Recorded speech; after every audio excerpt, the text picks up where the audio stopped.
Hai, terima kasih buat kalian yang sudah klik video ini dan selamat datang di Herania bersama aku Nia. Di sini kita akan membahas berbagai peristiwa kejadian nyata yang pastinya akan membuat kita terheran-heran. Kalian tentunya masih ingat peristiwa viral, peristiwa menggemparkan yang terungkap di bulan Januari 2023 kemarin. Apalagi kalau bukan tentang Wawon CS, seorang dukun yang menggunakan dalih penggandaan uang untuk menggait para korbannya. Yang awalnya korban yang ditargetkan adalah para TKW, namun pada kenyataannya 7 dari 9 korban adalah anggota keluarganya sendiri, mulai dari mertua, istri, bahkan sampai anak kandungnya yang baru berusia 2 tahun. Saya ini anak ini rewel semua tiap jam, tiap detik, tiap. Di video kali ini aku gak akan membahas tentang Wawon CS, tapi aku ingin membahas tentang dukun pendahulunya yang lebih gila lagi. Kenapa aku bisa menyebutnya dia lebih gila lagi? Karena dia sudah mengorbankan 42 orang perempuan hanya untuk mendapatkan ilmu sakti. Pernah gemparkan tanah air. Ia tega membantai 42 wanita selama Ya, dia adalah Ahmad Suraji. Dan bagaimana kisah lengkapnya? Berikut runtutan peristiwa.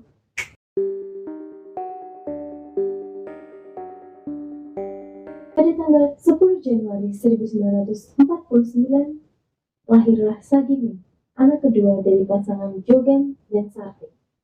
Sagimin adalah nama kecil dari Ahmad Suraji. Oke, jadi di sini kita akan panggil dia dengan nama Sagimin terlebih dahulu. Walaupun ayahnya meninggal saat Sagimin masih berusia 7 bulan, tapi ia tumbuh seperti anak normal pada umumnya. Dia tetap ceria, bermain dengan teman-temannya, bermain sewajarnya sebatas usianya. Tapi hal itu tidak bertahan lama, karena saat Sagimin berusia 12 tahun, ia mulai menunjukkan keanehan.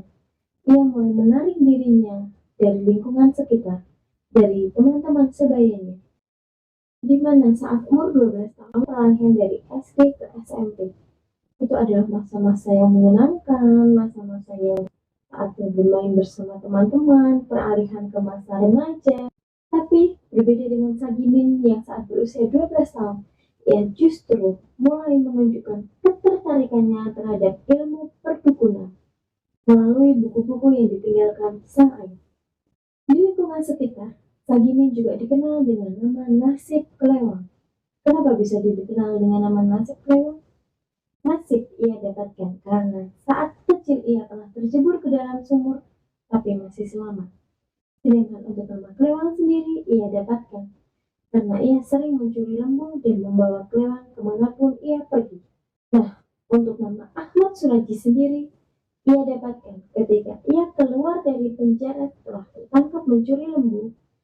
Ia ingin merubah nasibnya. Ia berharap dengan pergantian nama dari Sagimin menjadi Ahmad Suraji, ia berharap bahwa ia akan mendapatkan kehidupan yang lebih baik, kehidupan yang berkah. Makanya saat itulah namanya diganti dengan nama Ahmad Suraji. Dan sekarang kita akan menyebutnya sebagai Suraji. Pada saat usia Suraji menginjak 27 tahun, ia menikahi wanita asal Pekanbaru bernama Tumini.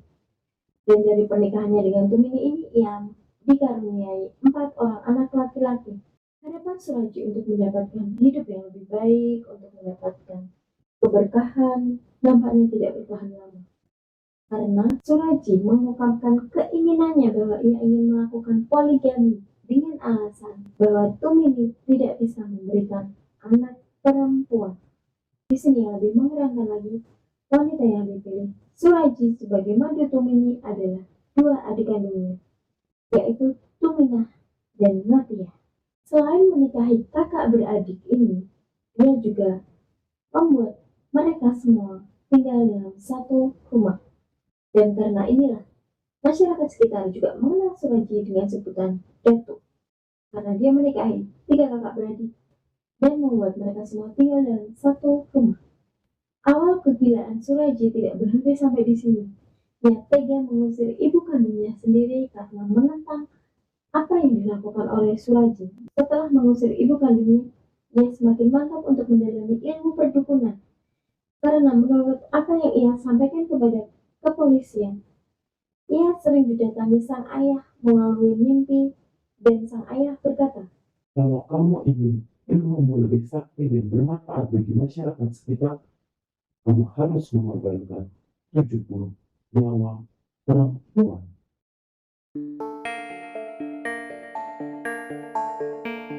pada bulan April 1997, seorang pemuda menemukan mayat tanpa busana di sebuah ladang tebu.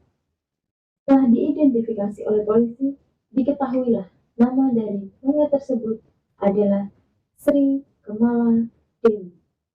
Awalnya polisi menduga yang menjadi tersangka pembunuhan Dewi adalah suaminya sendiri. Karena sesaat sebelum Dewi menghilang, suaminya dan Dewi terlibat cekcok.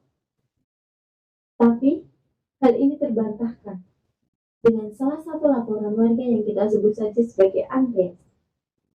Laporan Andreas kepada polisi mengatakan, di hari hilangnya Dewi, dia mengantarkan Dewi ke rumah Ahmad Suraji untuk melakukan konsultasi. Berdasarkan keterangan ini, polisi lalu menginterogasi Suraji. Tapi Suraji mengelak dengan mengatakan, tidak Pak, Dewi sudah pulang selepas maghrib. Setelah itu saya nggak tahu Dewi pergi kemana.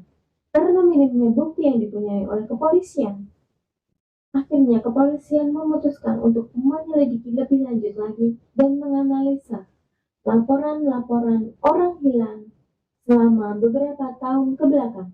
Dan dari sinilah satu benang merah ditemukan oleh polisi. Dari puluhan laporan orang hilang ditemukan satu hal yang sama di antara mereka semua, yaitu mereka adalah pasien dari Ahmad Suraji. Sampai di sini polisi akhirnya mempunyai analisa yang kuat, mempunyai bukti yang kuat untuk menggeledah rumah Ahmad Suraji. Setelah digeledah, ditemukanlah beberapa pakaian wanita dan juga perhiasan milik para korban. Sampai di sini Suraji sudah tidak bisa mengelak lagi. Ia akhirnya dibawa ke kantor polisi untuk diinterogasi. Dan dari hasil interogasi inilah kita dapat mengetahui bagaimana kekejian Suraji dalam menghabisi para korbannya. Langsung kita masuk ke kronologinya.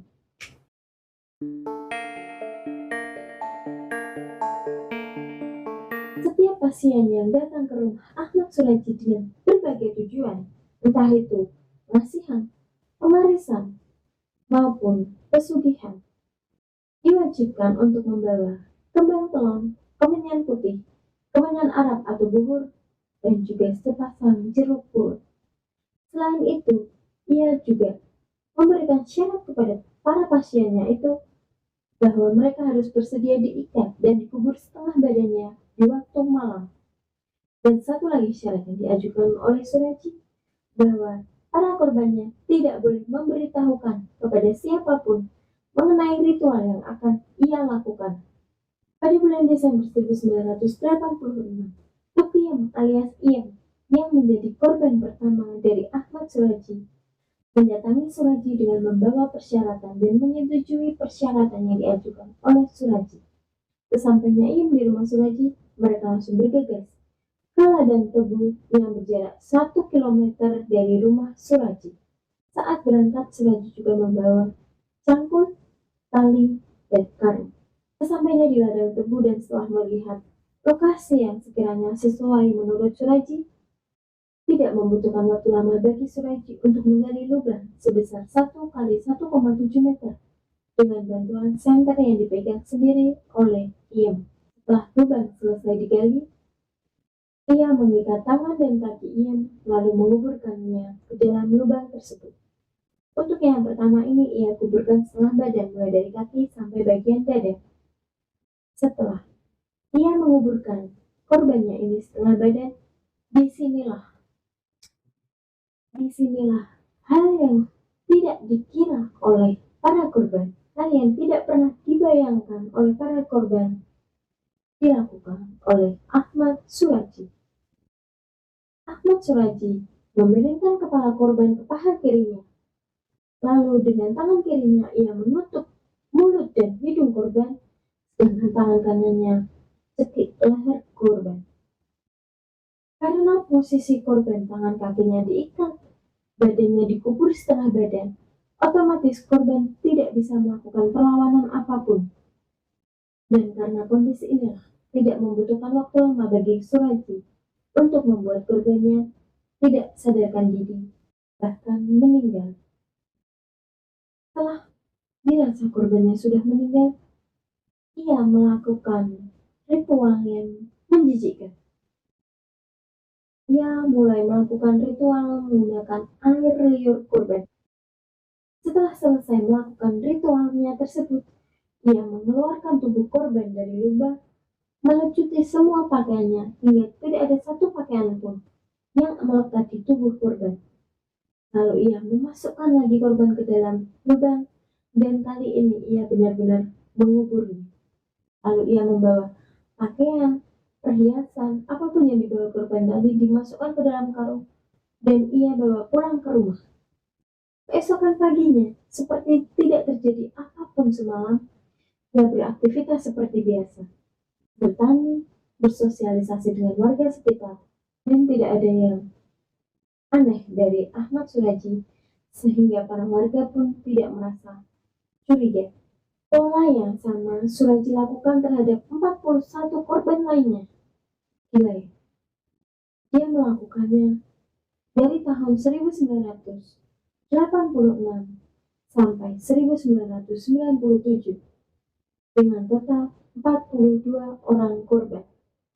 Di sini aku mempunyai daftar nama korban yang diungkapkan ke publik. Yang pertama adalah Ian 1986, Junior Antonier 1987, Tombro 1988, Rusmina atau Poppy 1989, Hidup dan Rusmiani 1992, Sulianti atau Yanti 1992, Indrayanti 1992, Stadium 1992, Kunjing 1993, dan yang terakhir adalah Sri Kemala Dewi 1997.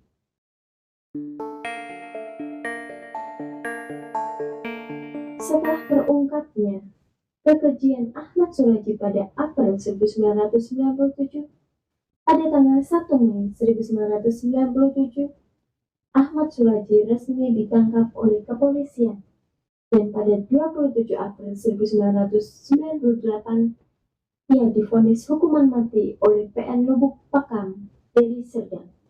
Karena dirasa hukumannya terlalu berat, ia mengajukan banding ke Mahkamah Agung pada tanggal 14 September 1998, namun ditolak oleh Mahkamah Agung. Usahanya untuk mendapatkan keringanan hukuman tidak berhenti sampai di situ.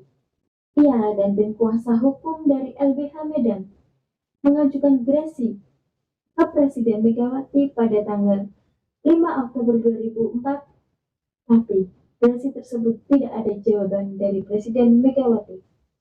Hingga akhirnya pada tanggal 27 Desember 2007, gerasi tersebut ditolak oleh Presiden Susilo Bambang Yudhoyono. Setelah gerasi ditolak oleh Presiden, pada tanggal 10 Juli 2008, Ahmad Suraji dihukum mati dengan cara ditembak. 12 senapan dari 12 eksekutor, 3 diantaranya terisi peluru. Para eksekutor tidak tahu di senapan mana, di eksekutor mana peluru itu bersarang. 3 butir peluru menembus dada kiri Ahmad Suraji yang matanya ditutup, tangan kakinya diikat di sebuah pohon dengan jarak 10 meter. Dan itulah akhir dari dukun Ahmad Suraji. Akhirnya guys, dia dihukum sesuai setimpal dengan perbuatannya. Dia membunuh orang dan dia juga diberi hukuman mati.